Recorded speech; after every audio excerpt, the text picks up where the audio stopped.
बिस्मिल्लाहिर्रहमानिर्रहीम। अस्सलाम वालेकुम। एंड्रॉयड एप्लीकेशन डेवलपमेंट ट्यूटोरियल की एक नई वीडियो में आपको खुशामदीद कहते हैं। वाइल और डू वाइल लूप हमने पढ़ लिया, सीख लिया होगा इंशाल्लाह। उसके बाद हमारे पास है फॉर लूप।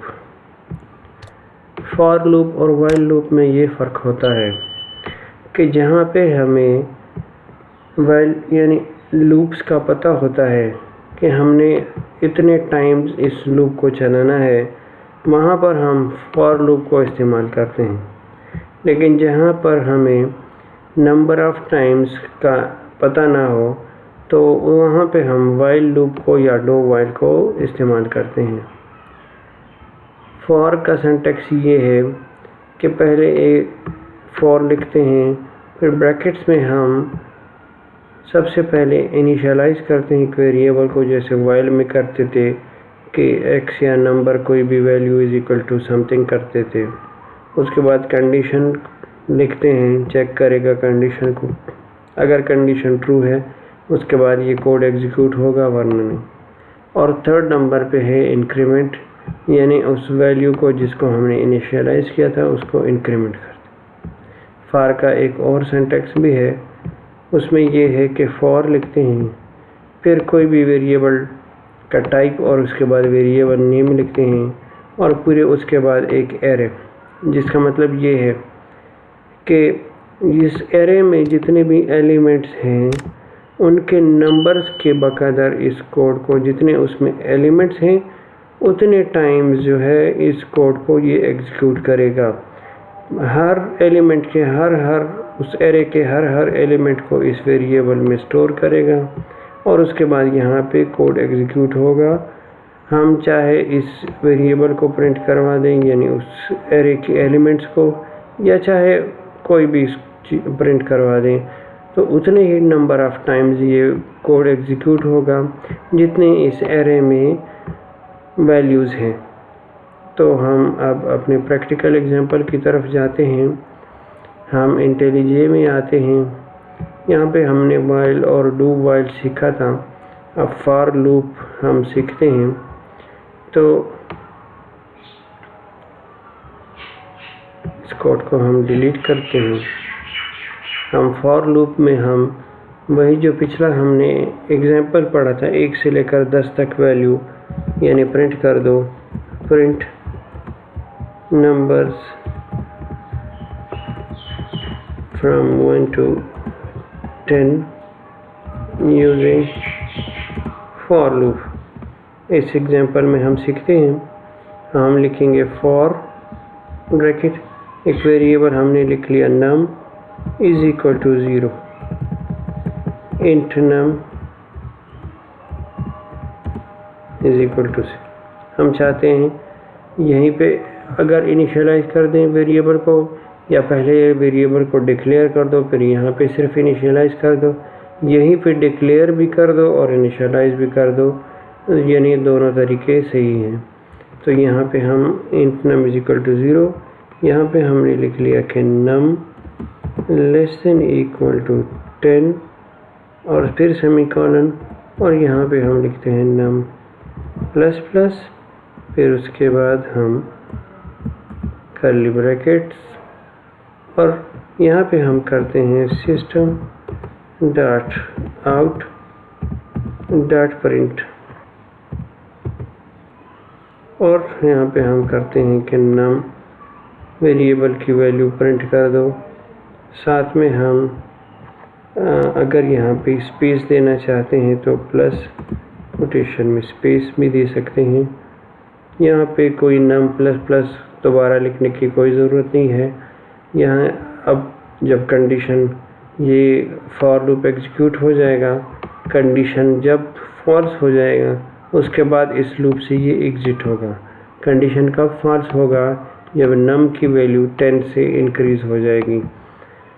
यहाँ पे हमने 0 से स्टार्ट किया है तो ये नंबर 0 से 10 तक प्रिंट करेगा, लेकिन अगर हम यहाँ num की वैल्यू 1 कर दें तो यहाँ पे 1 से 10 तक, हम चाहते हैं कि 0 से 10 तक हो प्रिंट हो, तो यहाँ पे हम फ्रॉम 0 से 10 अगर लिखा हो तो यहाँ पे नम की वैल्यू हम 0 कर दें।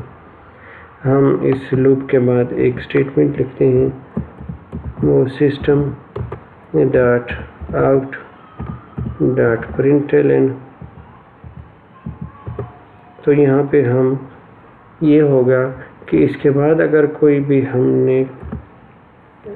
भी स्टेटमेंट स्ट्रिंग वगैरह प्रिंट करवाना होगा वो नेक्स्ट लाइन में प्रिंट होगा।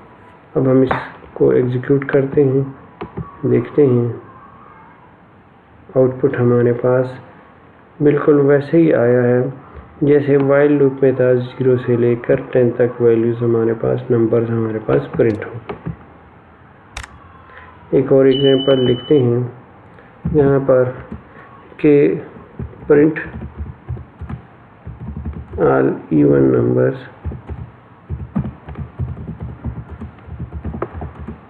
फ्रॉम 0 to 10 या फ्रॉम 1 to 10 प्रिंट कर दो हमारे लिए 1 से 10 तक, लेकिन सिर्फ इवन नंबर्स। अब यहाँ पे ये है कि फॉर लूप के साथ साथ हमने एक कंडीशन को भी चेक करना है। इफ़ हम पहले पढ़ चुके हैं तो हमने एक कंडीशन को भी चेक करना है कि आया ये नंबर जो है वो इवन है या नहीं। अगर इवन होगा तो तब ही प्रिंट करेगा, वरना नहीं करेगा। तो सबसे पहले हम एक वेरिएबल डिफाइन कर देते हैं, int x is equal to 1, और फिर यहाँ पे हम लिखते हैं for x is equal to, या इंट x एक वेरिएबल हमने डिक्लेयर कर दिया सिर्फ। यहाँ पे हम x is equal to 1 semicolon x less than equal to 10 condition check करो, और फिर x plus plus variable increment कर दो, और फिर कर्ली ब्रैकेट्स में हम सबसे पहले लिखेंगे इफ़, और यहाँ पे हम चेक करेंगे कि आया ये नंबर जो प्रिंट करना है ये इवन है या नहीं। इवन को चेक करने के लिए, इवन यानी जुफ्त तादाद चेक करने के लिए हमारे पास तरीका ये है कि जो नंबर है वेरिएबल x में उसको हम 2 पे डिवाइड कर देंगे, यानी जो x की वैल्यू है उसको हम 2 पे जब डिवाइड करेंगे तो अगर उसका रिमाइंडर 0 आएगा, यानी ये पूरा का पूरा जो है डिवाइड हो जाएगा और इसका रिमाइंडर जो है वो 0 होगा, तो इसका मतलब ये है कि ये इवन नंबर है। लेकिन अगर ये 2 पे पूरा का पूरा डिवाइड नहीं होता, इसका मतलब है ये इवन नहीं है। तो अब रिमाइंडर को हम कैसे चेक करते हैं, हमने पहले पढ़ा था कि हमारे पास एक परसेंट साइन का एक ऑपरेटर है जो कि हम रिमाइंडर के लिए यूज़ करते हैं। तो x%2 अगर इसका रिमाइंडर आएगा 0, तो इसका मतलब ये है कि ये जो x की वैल्यू है ये इवन है, और अगर ऐसा नहीं है तो इसका मतलब है कि ये इवन नहीं है। तो यहाँ पे हम लिखते हैं, यहाँ पे हम इस इफ़ के अंदर लिखते हैं इफ़ x%2, पहले x को 2 पे डिवाइड कर दो, modular division, is equal to double equal sign 0। अगर ये इसका रिमाइंडर 0 के बराबर है तो तब system dot out dot println और प्रिंट कर दो हमारे पास इस x की वैल्यू। अब हमारे पास फॉर में एक कंडीशन हमने दिया हुआ है। अब देखते हैं हमारा प्रोग्राम कैसे एग्जीक्यूट होगा। फर्स्ट टाइम x की वैल्यू होगी 1, और यहाँ पे ये आएगा, यहाँ पे 1 डिवाइड बाई 2। 1 को जब 2 पे डिवाइड करेंगे तो 1 तो 2 पे डिवाइड नहीं होगा, तो डेसिमल पॉइंट और फिर 0 लगा दिया जाएगा, और 2 5s are 10, और तो इसका आंसर आ जाएगा 0.5। तो यानी इक्वल टू 0 नहीं है, तो ये स्टेटमेंट एग्जीक्यूट नहीं होगा क्योंकि कंडीशन फॉल्स है। उसके बाद यहाँ से इस ब्लॉक ऑफ कोड से एग्ज़िट हो जाएगा। यहाँ पे x की वैल्यू इंक्रीमेंट हो जाएगी, x की वैल्यू हो जाएगी 2। यहाँ पे फिर चेक करेगा कि 2% 2 2 डिवाइड बाई 2, इसका रिमाइंडर आएगा 0। यस 0 है तो प्रिंट कर देगा 2। फिर उसके बाद x की वैल्यू हो जाएगी 3। फिर चेक करेगा 3% 2 इक्वल टू 0। 3 को जब 2 पे डिवाइड करते हैं तो उसका रिमाइंडर 0 नहीं आता, क्योंकि 2 1 2 और फिर उसका रिमाइंडर आएगा 1। पूरा का पूरा एग्जीक्यूट नहीं होता, इसका मतलब ये है कि प्रिंट नहीं करेगा, इसको स्किप कर देगा। फिर x की वैल्यू हो जाएगी 4। फिर 4 को जब 2 पे डिवाइड करेंगे तो पूरे का पूरा डिवाइड हो जाता है और फिर रिमाइंडर आता है 0। इसका मतलब है कि अब इसको प्रिंट करेगा। तो ये हमें सिर्फ 2 4 6 8 और 10 की वैल्यू प्रिंट करके देगा। जब हम इस कोड को रन करते हैं तो देखते हैं कि हमारा सेकंड ब्लॉक ऑफ कोड जो है, पहले में तो 1 से 10 तक की वैल्यू इसने 0 से 10 तक प्रिंट की, लेकिन दूसरे में हमारे पास है 2 4 6 8 और 10, इसको सिर्फ प्रिंट कर दिया। तो ये हमारे पास जो है कोड रन हो गया। ये हमारे पास फॉर लूप हो गया कि जिसमें हमने सिर्फ इवन नंबर्स को प्रिंट कर दिया है। आप लोग प्रैक्टिस के लिए एक और कोड लिखें, एक के जिसमें ये प्रिंट कर दे, print all odd numbers from 1 to 10। Practice के लिए आप एक कोड लिखें जिसमें सिर्फ 1 से लेकर 10 तक जो ऑड नंबर्स हैं उनको प्रिंट कर दें, यानी ऑड नंबर्स 1 3 5 7 9। प्रैक्टिस के लिए आप इस कोड को लिखें।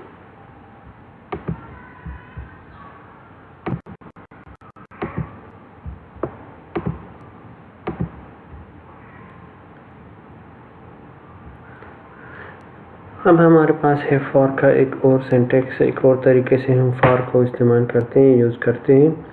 फॉर और फिर एक वेरिएबल किसी भी टाइप का, अगर एरे स्ट्रिंग है तो स्ट्रिंग टाइप, या इंट है तो इंटीजर टाइप, फिर एक एरे और फिर उसके बाद कर्ली ब्रैकेट्स में कोड। जितने इस एरे में एलिमेंट्स होंगे उतनी दफ़ा ये फॉर लूप एग्जीक्यूट होगा। हम अपने जावा के उसमें आते हैं तो हमारे पास ये हमारे पास कोड है, हम इसको डिलीट कर देते हैं।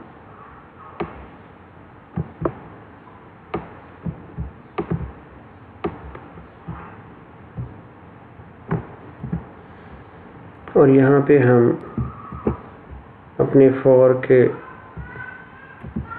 जो दूसरा मेथड है उसको, उसके एग्जांपल्स को देखते हैं। तो सबसे पहले हमें चाहिए एक एरे। एरे को हम कैसे डिफाइन करते हैं? स्ट्रिंग लिखते हैं,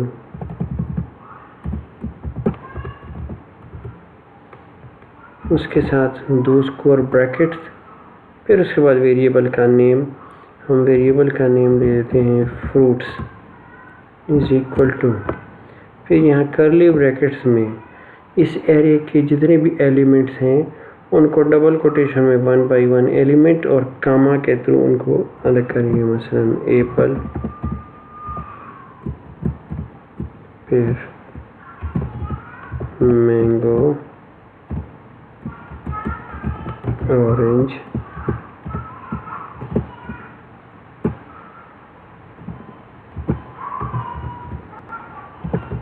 बनाना वगैरह वगैरह। अब हम अगर यहाँ पे लिखेंगे system dot out dot println और हम चाहते हैं कि ये तमाम जितने भी ये एरे की वैल्यूज़ हैं इनको प्रिंट कर दो। यहाँ पे हम लिखते हैं फ्रूट्स। हम इस प्रोग्राम को रन करते हैं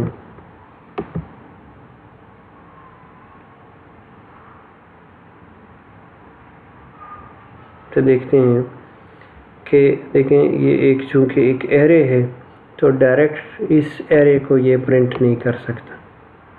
हम चाह रहे थे कि सब के सब वैल्यूज़ एक प्रिंट हो जाएं, लेकिन चूँकि एक एरे है तो जावा कंपाइलर ने हमें एरर दे दिया है। तो अब हम इसको प्रिंट करने के लिए क्या करते हैं, हम यहाँ पे लिखते हैं एक फॉर लूप। तो हम लिखते हैं फॉर स्क्वायर ब्रैकेट्स में, फिर एक वेरिएबल वो स्ट्रिंग टाइप का हम लेते हैं। वेरिएबल का नेम हम देते हैं फ्रूट। वहाँ पे हमने लिया था क्योंकि ज़्यादा फ्रूट्स हैं तो वहाँ पे हमने फ्रूट्स लिया था। यहाँ पे हम लेते हैं वेरिएबल का नाम फ्रूट और फिर यहाँ पे एक कॉलन और फिर उसके बाद फ्रूट्स जो हमारा एरे का वेरिएबल है, यानी जो हमारी एरे है। कर्ली ब्रैकेट्स में हम लिखते हैं system dot out dot println. क्या प्रिंट करेंगे?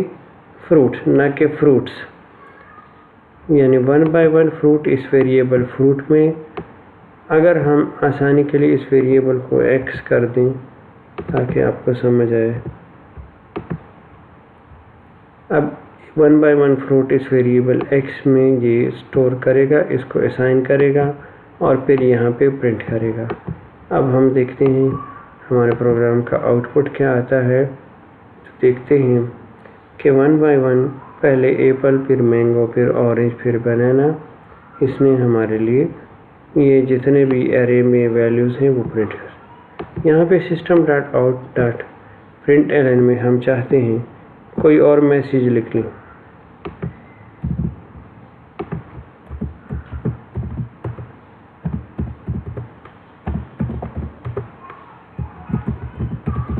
हमने लिख लिया वेलकम। अब कितने हमारे पास फ्रूट्स हैं? 1 2 3 4। अब हम रन करते हैं प्रोग्राम को, देखते हैं कि इसने हमारे लिए वेलकम को 4 टाइम्स प्रिंट कर दिया। जितनी इस एरे की वैल्यूज़ हैं, एलिमेंट्स हैं जितने इसके, उतनी दफ़ा इसने इस स्टेटमेंट को एग्जीक्यूट कर दिया है। तो हम इसको इस तरह से भी इस्तेमाल कर सकते हैं। तो ये हमारे पास एक फॉर लूप का एक दूसरा मेथड है जो कि बहुत ही इंटरेस्टिंग है और एंड्रॉयड प्रोग्रामिंग में इसका इस्तेमाल जो है वो, यानी इस बाकी जो जितने भी हम पहले पढ़ चुके हैं वो भी होंगे, लेकिन इसका इस्तेमाल यूज़ जो है वो बड़ा इंटरेस्टिंगली होता है। तो उम्मीद है आप लोग सीख रहे होंगे। अगर आपको वीडियो अच्छी लगी हो तो लाइक करें, शेयर भी करें, और अगर आपने अभी तक चैनल को सब्सक्राइब नहीं किया तो चैनल को सब्सक्राइब करें और साथ में घंटी के आइकन को भी दबाएं ताकि हर नई आने वाली वीडियोस आपको बर वक्त मिले। शुक्रिया।